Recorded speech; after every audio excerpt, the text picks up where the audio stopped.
प्रसंग जो है प्रारंभ है।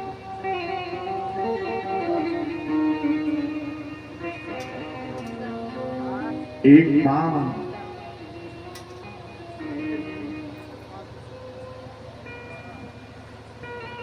कैसे दो पुत्र को लालन पालन करती है।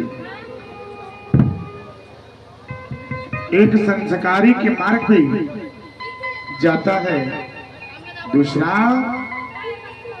बेविचारी के मार्ग पे जाता है।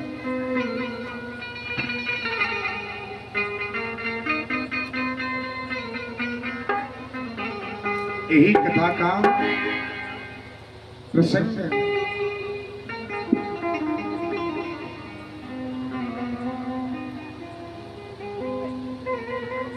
हर एक माँ बाप की सपना एक औलाद से होता है कि एक औलाद हुई, एक पुत्र हुई।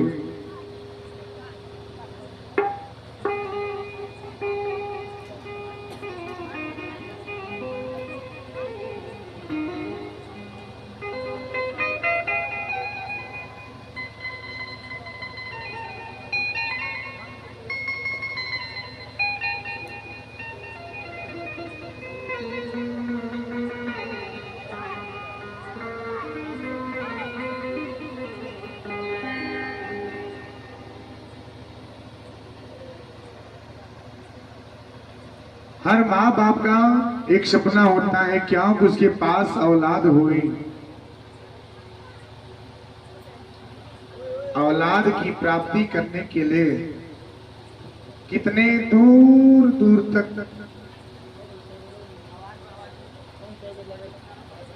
कितने दूर दूर तक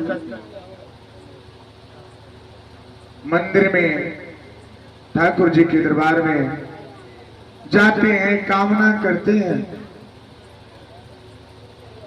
बहुत ही परिश्रम के बाद, कामना करने के बाद ठाकुर जी की कृपा प्रदान होता है।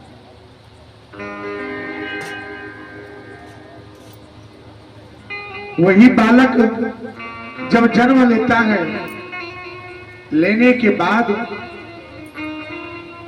माता पिता को कितनी खुशी होता है कि हमको पुत्र की प्राप्ति हुआ। ध्यान से सुनिएगा, पुत्र की प्राप्ति हुई। वही पुत्र पहले उसके पास, उस माता पिता के पास एक पुत्र की कामना करने के लिए कितने दूर दूर तक भटके, कितने मंदिर में माथा टेके, पुत्र की प्राप्ति हुआ।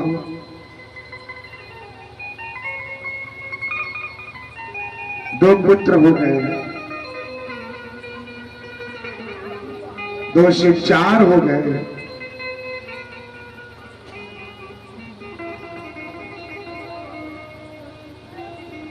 होने के बाद माता पिता को जब तक जन्म लिए पुत्र, तब तक बहुत खुशी हो कि मेरे पुत्र हैं, ये मेरे पुत्र हैं, ये मेरे पुत्र हैं। ये 4 पुत्रों के नाम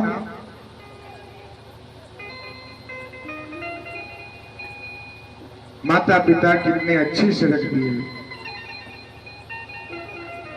चारों पुत्रों को उन्होंने पढ़ा लिखा करके बड़ा व्यक्ति बना दिए।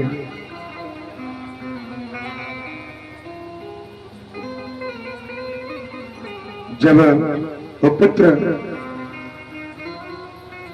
बड़ा बन गया, शादी विवाह हो गया, चारों पुत्रों की विवाह भी हो गया। 4 बहुएं हो गए। अब कुछ दिन तक ये देखने को मिला क्या कि संस्कार कुछ दिनों तक चला। माँ बाप की सेवा करना, पहल करना, अपने सास ससुर को कुछ दिनों तक ये परंपरा चला। जब कुछ दिन व्यतीत हो गए, अब 4 पुत्रों में विवाद होना शुरू हो गया। विवाद तब तक नहीं था जब माता ने जन्म दिया, पाल पोस के बड़ा किए, पढ़ाए लिखाए, एक समान सबको सम्मान किए, कदर किए। माता गरीब है ना, अगर परिवार गरीब है, माता पिता थोड़ा गरीब है, तो पुत्र को ये आभास नहीं होने देती क्या कि खाने के लिए कमी है।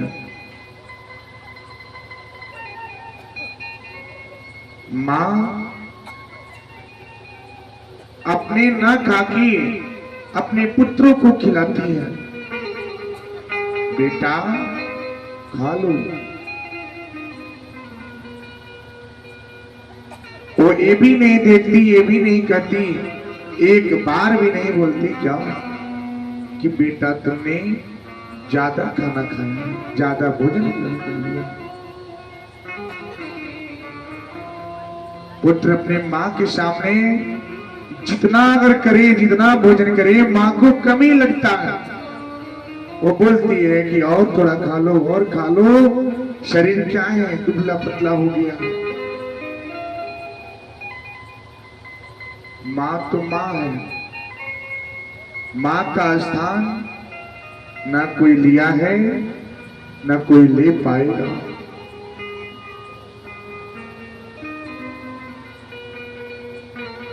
पुत्र जब जन्म लेता है तो सबसे पहले अपनी माँ को पहचानता है। पिता को 6 महीने के बाद पहचान होता है, लेकिन माता को सर्वप्रथम पहचानता है, क्योंकि माँ के गर्भ में रहता है। माँ के गर्भ में रहता है, उनकी आहट पहचानता है, उनकी महक, उनकी खुशबू को पहचानता है कि ये मेरी माँ है। एक बच्चा जन्म लेवे, जो माता ने जन्म दिया है, उस माता के स्थान पे दूसरा कोई भी जावे ना, वो पुत्र शांत नहीं होगा। लेकिन जब माता उसको अपने हाथों से स्पर्श करेगी ना, वो शांत हो जाएगा, क्योंकि उसने जन्म दिया है, 9 महीने अपने माँ के गर्भ में रहा है।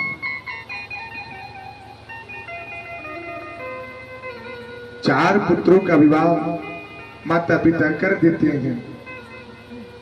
4 की पत्नी हो जाती है। समय आता है, समय आता है क्या, माँ बाप बोझ बन जाते हैं। अब पुत्र की ही बोझ बन जाते हैं, जिन्होंने जन्म दिया, जिन्होंने पढ़ाया लिखाया बड़ा किया, 2 काबिल बनाए, 2 पैसे कमाने के काबिल बनाए।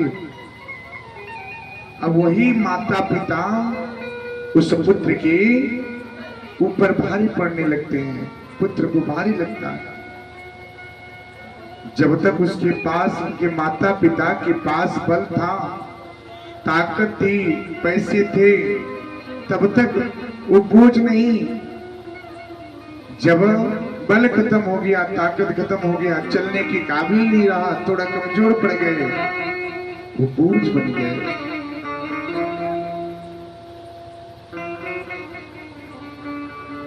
पुत्र जो है माता पिता के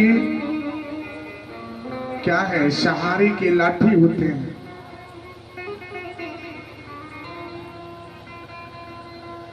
सहारे के लाठी होगा, बुढ़ापे का सहारा बनेगा।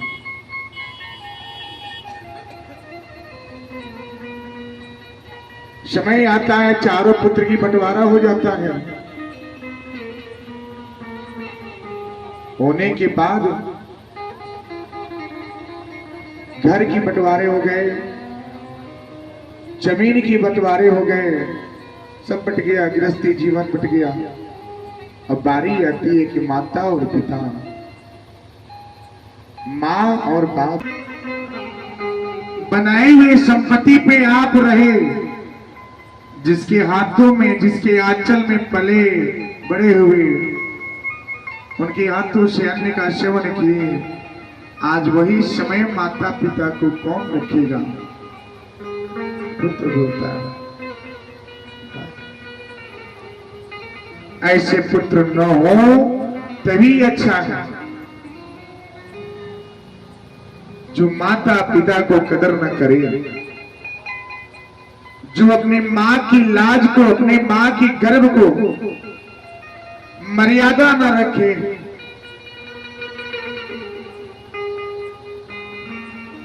ऐसे पुत्र पुत्र नहीं है।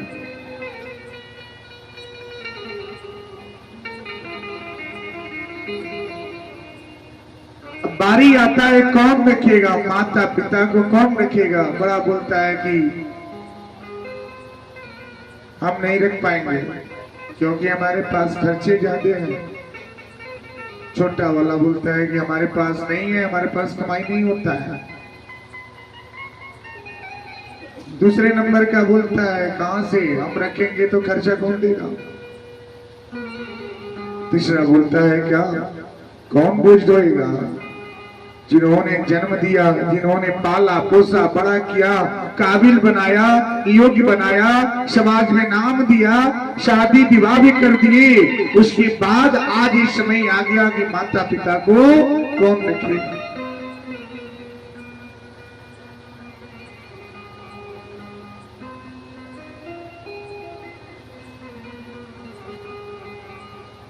माता पिता अब करे तो करे क्या?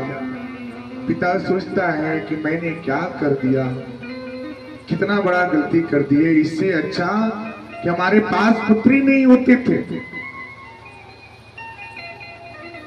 पुत्र नहीं होते थे, वो जीवन अच्छा था। ये मोह माया, दो पैसे मैंने रखा, सब इनमें लगाए, और आज ये दिन आ गया कि माता पिता को कौन रखेगा?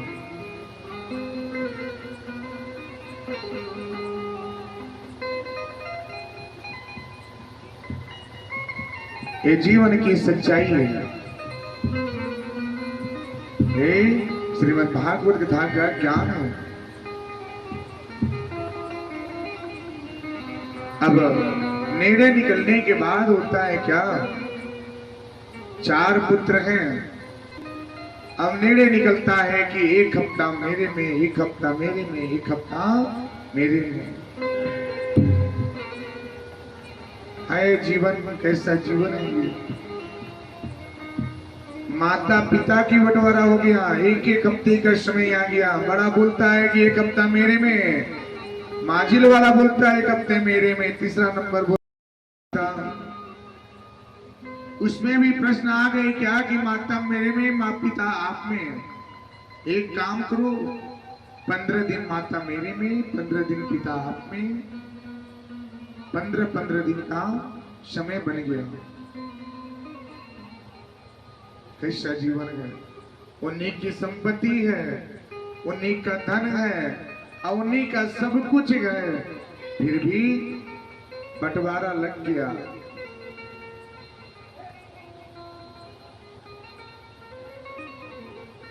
पंद्रह दिन का समय माता बड़े पुत्र में हो गए, माजिल वाले में पिता हो गए। फिर से समय कटा 15 दिन छोटे और चौथे नंबर में हो गए। सोचिए, ऐसा होना चाहिए? होना चाहिए हाँ या ना? बताइए। नहीं होना चाहिए।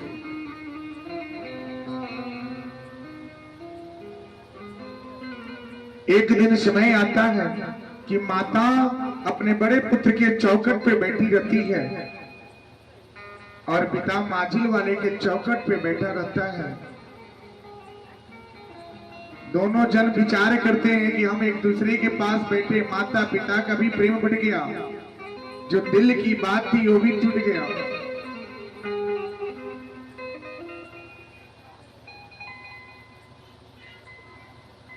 कैसे मन की बात बोले, डर है पुत्र की बधू की।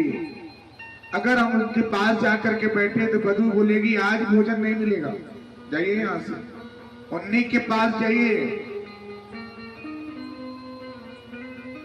पिता को भी डर लगता है, देखिएगा ये हाथ का बना चीज ही हाथ में मिलता है, आज नहीं तो कल इसका निर्णय होगा। जो संस्कार आप अपने माता पिता से करते हैं, ठीक वही संकेत, वही संस्कार आपके औलाद से मिलता है। तो आपको तकलीफ नहीं होना चाहिए, कष्ट नहीं होना चाहिए। तब आपको याद आता है क्या मैंने क्या खोया क्या पाया। जितना दुख आप अपने माता पिता को दिए, औलाद 5 वर्ष का था, वो सब देखा। ये मत समझिए कि आपका औलाद अज्ञानी है ना, उसके मन में भी ज्ञान है। जब वो बड़ा होता है तो आपकी वाणी, संस्कार, गुण सब देखता है कि आप अपने माता पिता के साथ क्या बर्ताव करते हैं।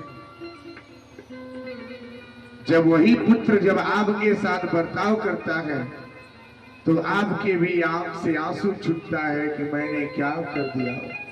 नहीं होना चाहिए।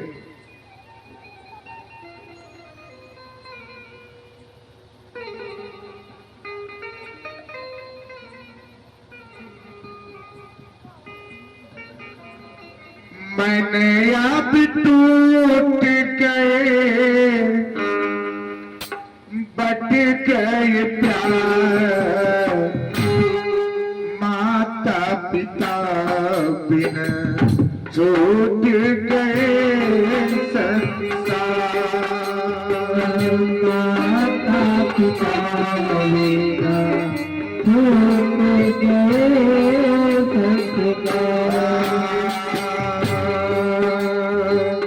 प्रेमल बट गए, प्रेमल बट गए, बट गए संसार, माता पिता बिना छोटा संसार है, माता पिता बिना छोटा संसार है, माता पिता बिना छोटा संसार है, माता पिता बिना छोटा संसार है। स्वर्ग से सुंदर सपन से प्यारा है अपना घर द्वार, स्वर्ग से सुंदर सपन से प्यारा है अपना घर द्वार, स्वर्ग से सुंदर सपन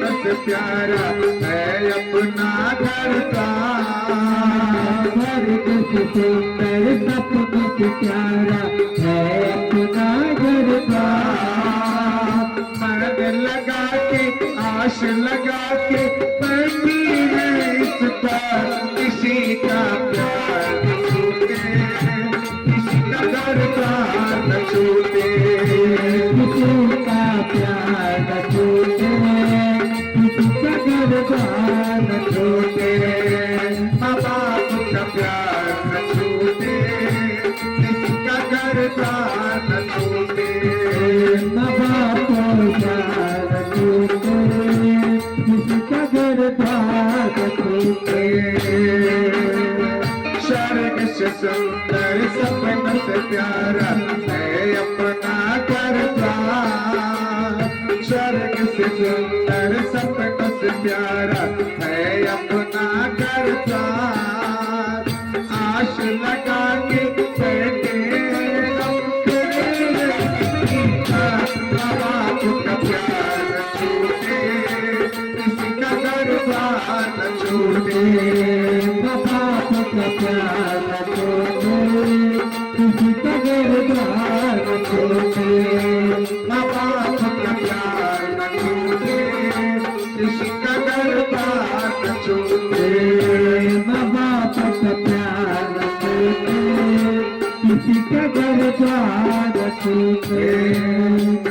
वही माँ बाप कितनी उम्मीद कर लेते हैं, बंटवारा हो गया, माता पिता एक दूसरे के चौखट पे बैठ करके अपने दुख जाहिर करना चाहते हैं लेकिन नहीं कर पाते।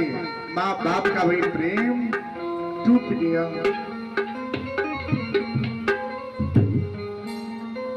छूट जाता है, टूट जाता है, बिलख गई है। कितनी कष्ट दारुण है। जो समझिए एक मां से पुत्र जब अलग हुए ना, जिन्होंने 9 महीने अपने पास रखा, उनके दुख 9 महीने उनको अपने घर में रखा, उनका लालन पालन समय से जल भोजन सब दिए, वही पुत्र जब आपसे बिछड़ जावे तो सोचिए कितना कष्ट होता है, कितना दुख होता है।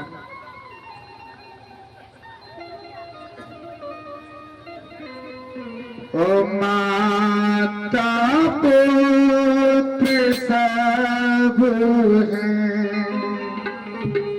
ओ माता पिता धन है, ओ माता पिता धन है, जिन्होंने तुम्हें जन्म दिया है, कदम कदम पे साथ दिया है, जिन्होंने तुम्हें जान दिया है, कदम कदम पे साथ दिया है, अपनी आंचल में तुम्हें सुलाया है, ममता की छाओं में तुमको बिठाया है, अपनी छाओं में तुमको सुलाया है,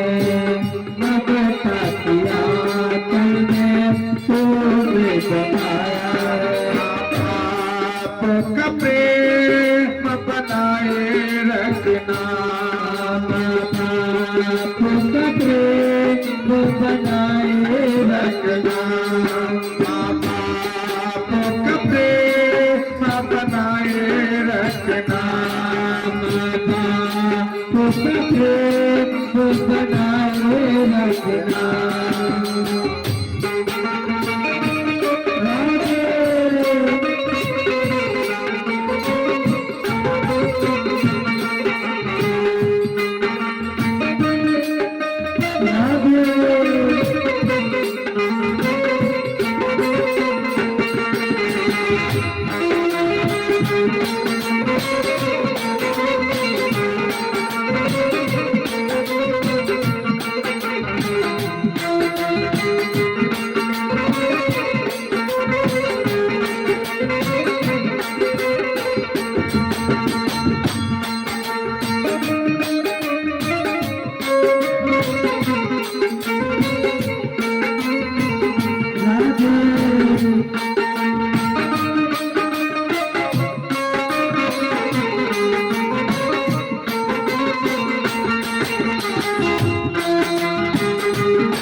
छुपाओ, मांगी ममता को सबको बताओ।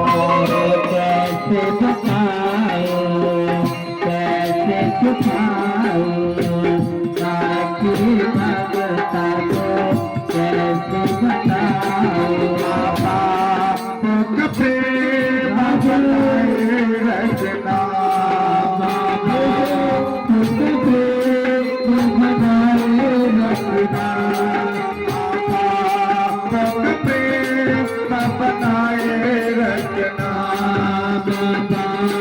सबसे प्यारा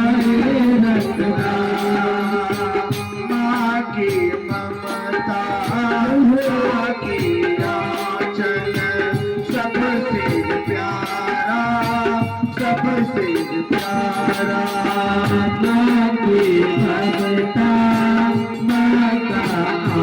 आंचल, सबसे प्यारा सबसे प्यारा। कैसे बताऊं, कैसे छुपाऊं, बाकी ममता को सबसे बताऊं। कैसे बताओ, कैसे छुपाओ, बाकी ममता को कैसे बताओ। बापू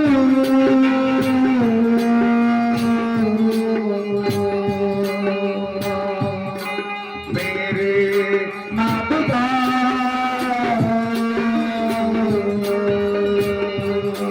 पापा को कपे बनाए रखना,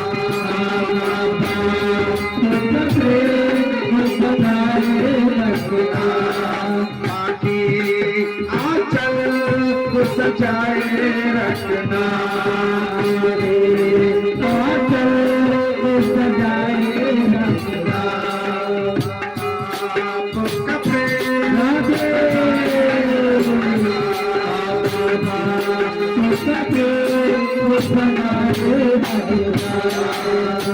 मेरे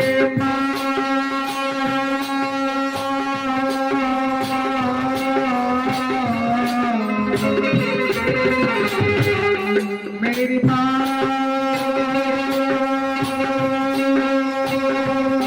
मेरी माँ,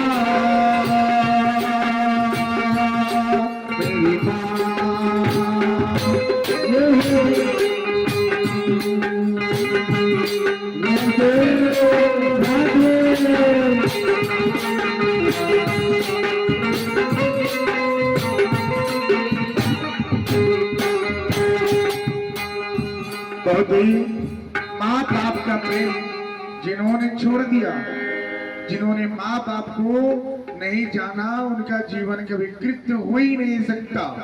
चाहे आप लाख गंगा स्नान कर लें, आप लाख मंदिर में जाकर के दान देवे, लेकिन माता पिता का कदर जो नहीं किया वो जीवन में कहीं सम्मान नहीं पा सकता, कभी सम्मान नहीं पा सकता। ध्यान से सुनिएगा, जिन्होंने माँ बाप को पूजा, ये शास्त्र प्रमाण है। भगवान शंकर जी ने जब वेद की रचना हुई तो बोला गया कि सर्वप्रथम पूजा किसकी होगी? गणेश जी कार्तिकेय जी में विवाद हो गया। बोले क्या कि जो सबसे पहले इस संसार की परिक्रमा करके आएगा उन्हीं की पूजा सर्वप्रथम होगा। कार्तिकेय जी ने अब संसार भ्रमण के लिए निकल गए, गणेश जी ने अपने माता पिता के चरण घूम करके वहीं पे आ गए, इसलिए सर्वप्रथम गणेश जी का पूजन प्रारंभ होता है। तो शास्त्र गवाह है, ऐसे पुत्र बनिए। कैसे? श्रवण कुमार जैसे। श्रवण कुमार ने अपने माता पिता को अपने बहंगी पे कंधे पे बैठा करके चारों धाम की यात्रा कर लिए। माता पिता ने जैसा बोला वैसा उन्होंने कराया। अंत में उनको भी पुत्र के वियोग में प्राण को त्यागना पड़ा। राजा दशरथ जी महाराज सप्तवेदी बाण से सरजू जी के तट के किनारे वो शिकार समझ करके श्रवण कुमार को जल लाने गए और वहां पे उन्होंने बाण को चला दिए। जब बाण चला दिए श्रवण कुमार के, जाके सीने में लगा श्रवण कुमार, हाय माता पिता कह के अचेत हो गए, गिर गए। राजा दशरथ जी महाराज पूछे, बोले क्या? अरे भाई तू इंसान है, मानो है, मैंने क्या कर दिया? अब श्रवण कुमार के पास जा करके बोले, श्रवण कुमार बोले, हमको छुड़िए, हमारे माता पिता प्यासे हैं, पहले उनको ले जाके जल का ग्रहण कराइए, ग्रहण कराइए। अब वही दशरथ जी महाराज वहां पहुंचे, माता पिता ने अपने पुत्र की खुशबू, मैंने बोला माता पिता अंधे थे लेकिन फिर भी पुत्र की आहट खुशबू को पहचान जाते हैं। उन्होंने बोला कि आप कौन? कितना छुपाए लेकिन समझ गए कि मेरे पुत्र नहीं है।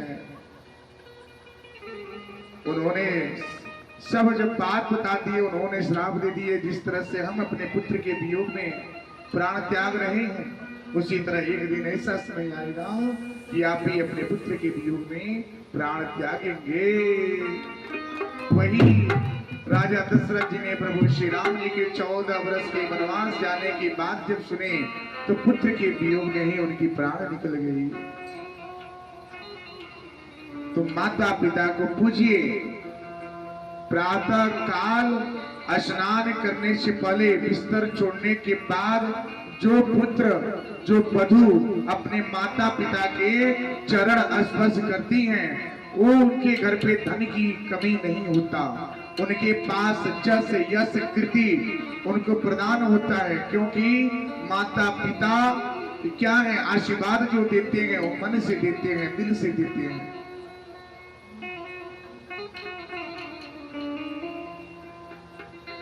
जब माता के पास आपके ऊपर कितना हो, अगर दोष है आपके ऊपर, ग्रह दशा भी अगर खराब चले ना, तो माता पिता को सूर्योदय से पहले बिस्तर छोड़ने के बाद आप सीधे उनके चरण स्पर्श कीजिए।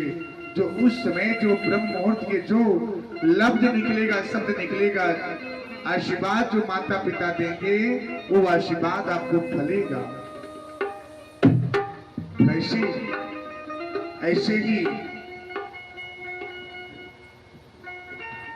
जब महाभारत का युद्ध हुआ,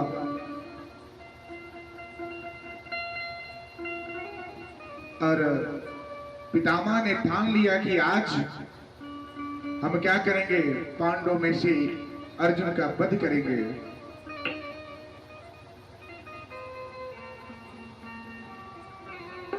अब समय ऐसा आया कि जब अपने शिविर में सोए थे, कौरव की तरफ से अपने शिविर में सोए थे, भगवान जी ने, कृष्ण कन्हैया ने ऐसी माया रचे, उन्होंने द्रौपदी को ले जा करके उस पितामह जी के चरण स्पर्श कराए, बोले कि आशीष लीजिए, वो सोए हैं, वो जरूर आशीर्वाद देंगे। सोई हुई अवस्था में जब चरण स्पर्श किए,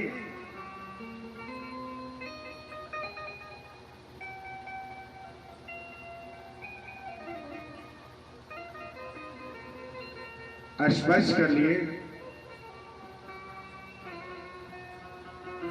उन्होंने एक बहुत अच्छा आशीर्वाद प्रदान किए।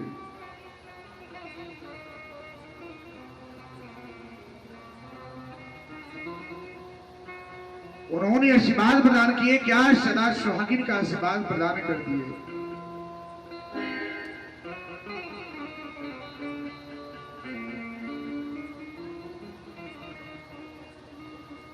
जब देखी, अरे द्रौपदी आशीर्वाद तो दे दिए, अब कैसे वापस होगा? भगवान जी ने बोले कि पितामह आपने तो आशीर्वाद दे दिया। द्रौपदी ने बोल दिए, पितामह आपने आशीर्वाद दे दिए, ये बताइए आप ठान लिए हैं क्या कि पांडवों से अर्जुन का वध करेंगे, तो हम कैसे सदा सुहागिन रह पाएंगे? अब उनको अपने ही प्राणों की आहुति देना पड़ा। उन्होंने आशीर्वाद दे दिए, लेकिन इनको आशीर्वाद से वंचित नहीं होने दिए। माता पिता का चरण स्पर्श जो प्रातः काल करता है ना, उनके मुख से जो शब्द निकलता है ब्रह्म मुहूर्त का देवताओं से बनी हुई वाणी होती है।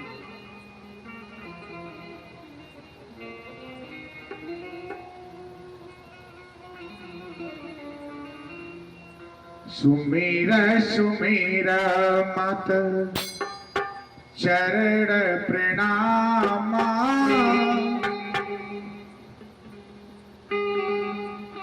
माता पिता के चरण स्पर्श धीरे धीरे सुमेर सुमेर धीरे धीरे आप मन से आए, उनके चरण स्पर्श करें, आशीर्वाद प्रदान करें। माता जी आपके आशीर्वाद जरूर देंगे।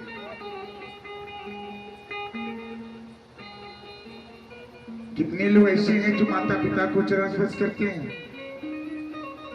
बताइए, हाथ उठा करके बोलिए। माता पिता को प्रातः काल कितने लोग हैं जो माता पिता को प्रणाम करते हैं? बोलिए। कोई नहीं है। जो माता पिता को पूजता है वो हर देवी देवता उनसे प्रसन्न होते हैं।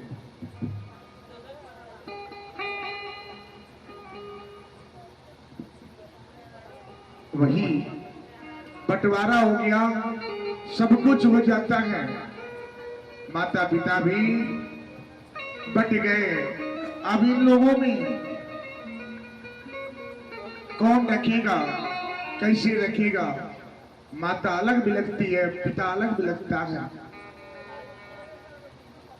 एक समय का भोजन के लिए तरस जाते हैं, अन्य के लिए तरसते हैं, समय से नहीं मिलता।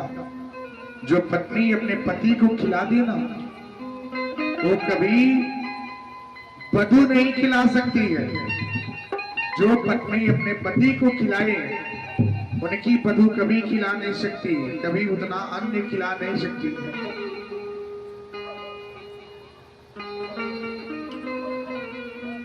ऐसे बिलख बिलख करके उनका जीवन व्यतीत होता चला गया।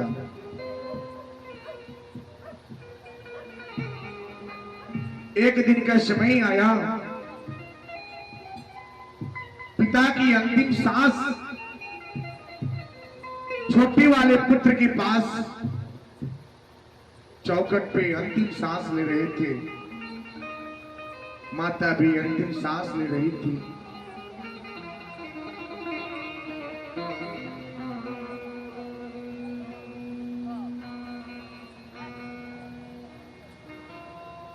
जीवन की अंतिम सांस ले रहे थे, उनके पुत्र वधू ने त्याग दिया था।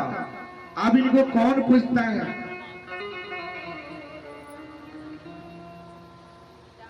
जिसका कोई नहीं होता है, उनके ठाकुर जी होते हैं, कृष्ण कन्हैया जी उनके रक्षक होते हैं।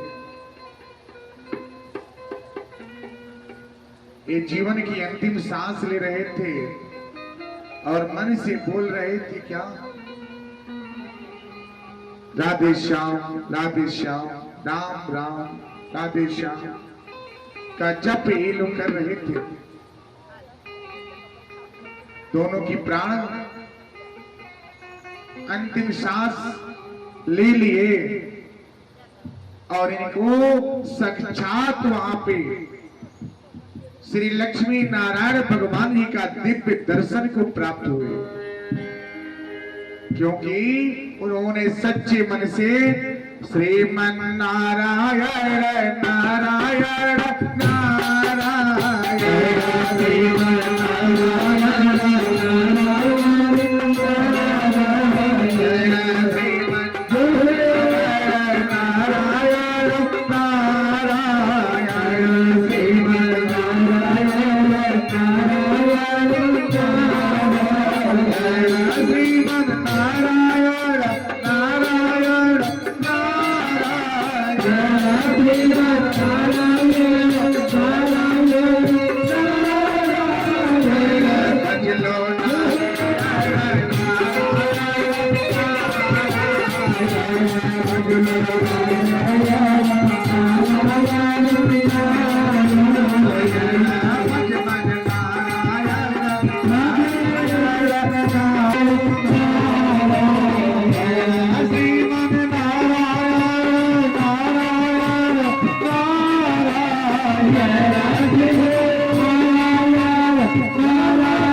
हुआ क्योंकि उन्होंने श्रीमान लक्ष्मी नारायण भगवान जी का हमेशा ध्यान करते थे।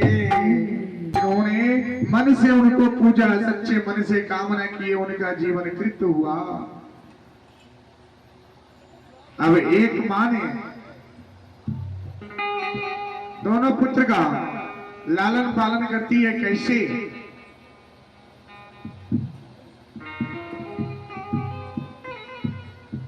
आत्मदेव नाम के एक ब्राह्मण हुआ करते हैं। ध्यान से सुनिएगा, कथा तो अब प्रारंभ हुआ है। आत्मदेव नाम के एक ब्राह्मण होते हैं। ब्राह्मण कौन है? कौन है एक ब्राह्मण? कौन? ब्राह्मण का कर्तव्य क्या है? जो अपने ब्रह्मत्व को पहचाने, अपने कर्म को पहचाने, अपने धर्म, अपने मर्यादा को पहचाने, वही ब्राह्मण है।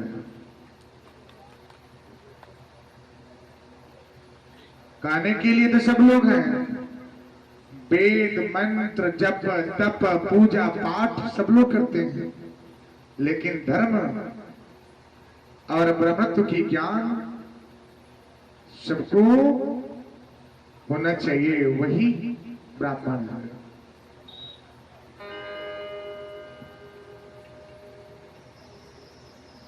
आत्मदेव एक गरीब ब्राह्मण हुआ करते हैं। उनके पास संतान नहीं है। अभी संतान की बात आई है, ध्यान उस कथा में भी आ गया। उनके पास संतान नहीं है। संतान की कामना सब लोग करते हैं ना, कि हमको 4 पुत्र हो जाए, 2 पुत्र हो जाए, 4 हो जाएंगे तो क्या होगा? 4 बल तैयार हो जाएगा। पुत्र से शरणागति नहीं होता है, शरणागति होता है कर्म से।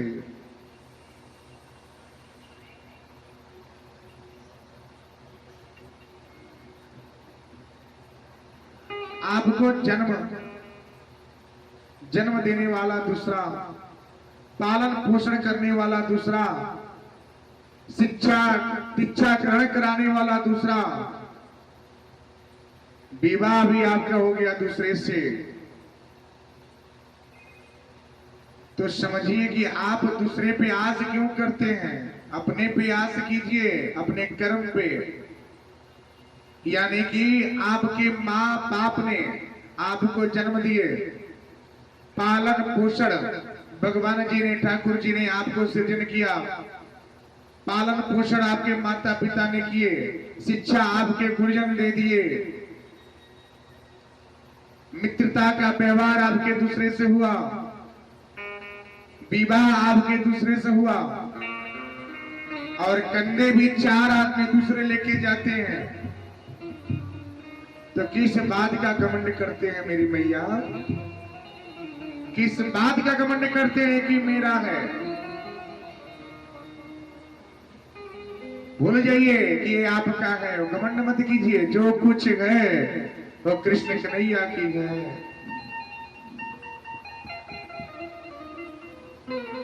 आत्मदेव के पास संतान नहीं है। उनकी पत्नी जो है ना धुंधली, धुंधली कौन है?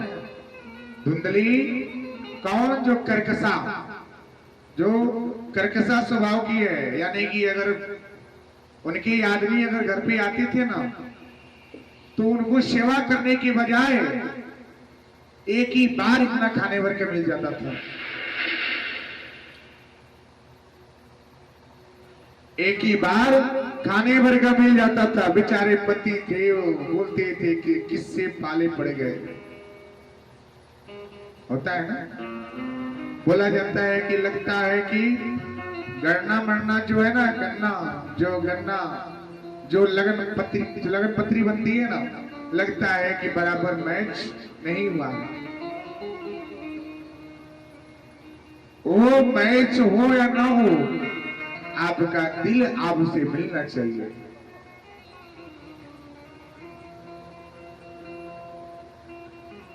मन से मन अगर मिलता है, दिल से दिल मिल गए, तो आपके पास 36 गुण तैयार हो गए। अगर मन नहीं मिला, दिल नहीं मिले, तो 36 नहीं, अगर उससे भी ज्यादा भी बनता है तो वो भी कम पड़ जाएगा।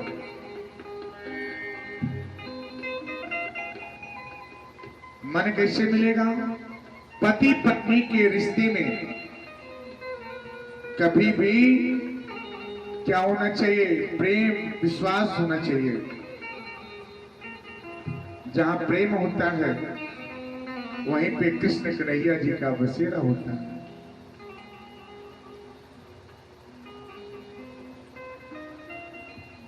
अब आत्मदेव डर डर के आते थे। क्या किसी में विवाद होता है ना, पति पत्नी विवाद होता है ना, पति सोचता है क्या करूं, कौन सा तरकीब अपनाए, कहीं से वो क्या करते हैं, चुपके से यहां से दिल्ली का टिकट कटाते हैं, बताते नहीं कि हमको जाने वाले हैं। समय जब आता है बोलते हैं क्या हम जा रहे हैं दिल्ली, रहो घर पे अकेले ठाट से। बहुत लड़ती थी ना, बहुत लड़ती थी, विवाद करती थी हमसे। अब जा रहे हैं, 6 महीने के लिए जा रहे हैं, कम से कम शांति तो रहेगा, होता है ना ऐसा। तो ऐसा ना होने दे। पति पत्नी का रिश्ता बहुत ही प्रेम से होता है, सजा के रखा जाता है, आईने की तरफ साफ रखें, आईने की तरफ साफ रखना चाहिए।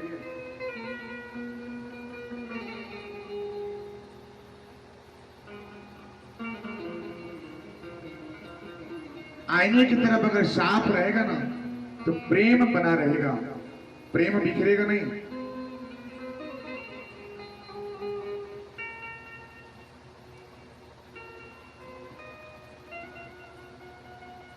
अब वही आत्मदेव के साथ होता है। आत्मदेव बेचारे डर डर के आते हैं, बोलते हैं क्या चल रहे हैं, आज बताना क्या स्वागत होगा, कैसे स्वागत करेंगे, बाड़ी से स्वागत करेंगे या घर से निकाल के स्वागत करेंगे। उनके मन में डर बना है। पति पत्नी से विवाद सबके पास होता है, सब लोग करते हैं, लेकिन समझौते के तौर पे आज पति का विवाद होता है, लेकिन कल उसको सुलझा लिया जाता है। उलझा के नहीं रखिए, एक दिन का उलझा रिश्ता आगे के लिए वो क्या होगा, टूट जाता है।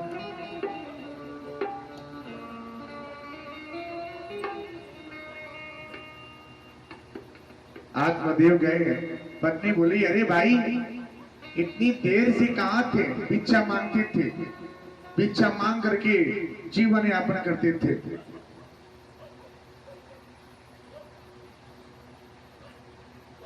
भिक्षा मांग करके जीवन यापन करते थे। उस दिन उनको भिक्षा नहीं मिला, भिक्षा नहीं मिला तो उनकी पत्नी ने बोले क्या कि आज क्या किए हो, आज कुछ लाए नहीं। आत्मदेव बोले क्या ना, आज कुछ मिला नहीं है।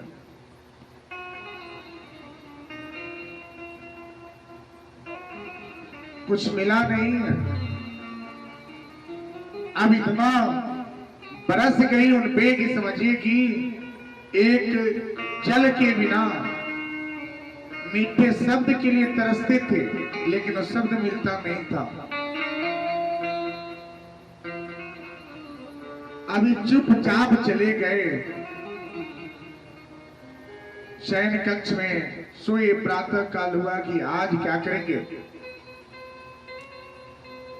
हम सुबह सुबह अपने जो है प्राण को ही गवा देते हैं, हम नहीं रहेंगे, बहुत हो गया तड़ना। स्त्री को चाहिए कि पति को हमेशा प्रेम से दे, प्रेम बनाए रखें, क्योंकि आपके घर पे दरिद्रता कर्ज होता है ना, तो इसकी जवाबदारी आप ही होते हैं। कारण क्या है, कारण क्या है? अगर आपके घर पे कर्जे बढ़ गए, पति पत्नी के रिश्ते, पति भी हो या पति, ध्यान से सुनिएगा, कर्ज बढ़ने का कारण क्या है? ध्यान से एकदम बिल्कुल शांत भाव से सुनिएगा। कर्ज बढ़ने का कारण क्या है? क्यों नहीं आपके कर्जे उतर पाते? क्यों आप कर्ज में डूबे रहते हैं? क्योंकि आपको पता नहीं है। मंगलवार के दिन अगर किसी से अगर कर्ज लेते हैं, वो कर्ज कभी उतरता नहीं है। ध्यान से सुनिएगा, नोट कर लीजिए, मस्तिष्क में रख लीजिए। मंगलवार के दिन कर्ज जो व्यक्ति लेता है वो हमेशा कर्जदार बना रहेगा, उसका कर्ज कभी नहीं उतरेगा। मंगलवार और शनिवार के दिन, मंगलवार के दिन और शनिवार के दिन नमक की खरीदी नहीं करना चाहिए। नमक की खरीदी नहीं करना चाहिए। अगर नमक खरीद करके घर पे लाएंगे तो फिर आप खरीदार हो जाएंगे, वो कर्जा नहीं उतरता। लाखों कमाइए लेकिन कर्ज तो कर्ज बना रहेगा, उतरेगा नहीं।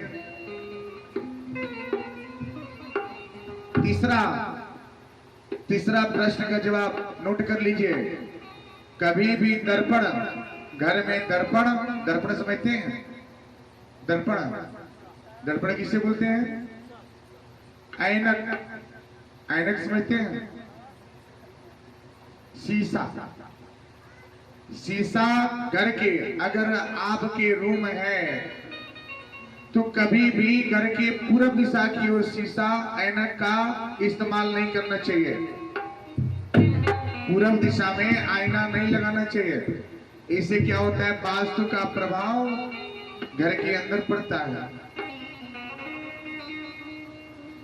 चौथा प्रश्न है, ध्यान से सुन लीजिए।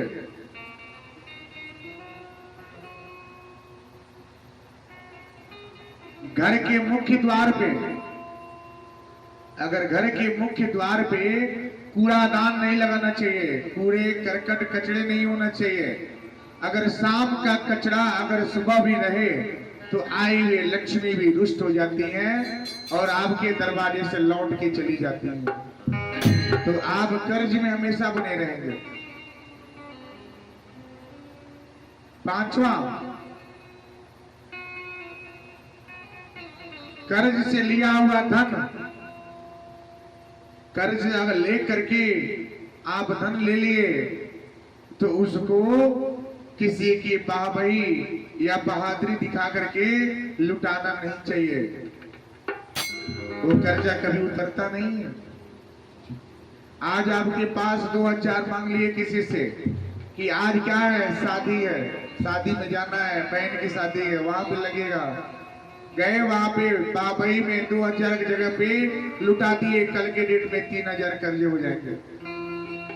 ध्यान से सुनिएगा, कर्ज से लिया हुआ धन हिसाब से खर्चा किया जाता है, यानी कि 2000 के खर्चे हो तो 500 रुपए में ही कार्य हो जाना चाहिए। तब तो आप क्या करेंगे? बचे रहेंगे। आपके जेब खाली होने के, पुरुषों के लिए बता रहे हैं, ध्यान से सुनिएगा। पुरुष भी कर्जदार हो जाते हैं। क्यों? उनके कर्जे नहीं उतरते, उनके जेब खाली हो जाते हैं, 1 रुपया उनके जेब में नहीं रहता है। वजह क्या है? वजह यह है कि सूर्यास्त के समय अगर घर पे अगर जो स्त्रियां अगर पूजा करती हैं तो सूर्यास्त के समय कभी घंटी का प्रयोग नहीं करना चाहिए। घंटी का प्रयोग नहीं करना चाहिए, यानी कि कितना हो आप जब तब करें, पूजा करें, घर पे घंटी नहीं डोलना चाहिए, क्योंकि उससे लक्ष्मी रुष्ट होती है। और जब रुष्ट हो जाएगी ना तो आपके दरवाजे से चली जाएंगी। उसके बाद घर में जो झाड़ू पोछे लगते हैं, जिस कपड़े से झाड़ू और पोछे लगते हैं ना, उस झाड़ू पोछे को खुले में नहीं रखना चाहिए। ध्यान से सुनिएगा, एक गृहस्थ जीवन के लिए बता रहे हैं सबसे।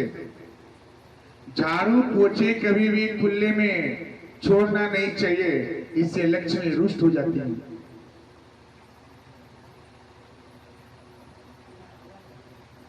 सूर्यास्त के बाद दही, दही है ना, दही, दही का लेन देन आदान प्रदान कभी नहीं करना चाहिए। कितना हो प्रिय हो, वो दही प्रदान नहीं करना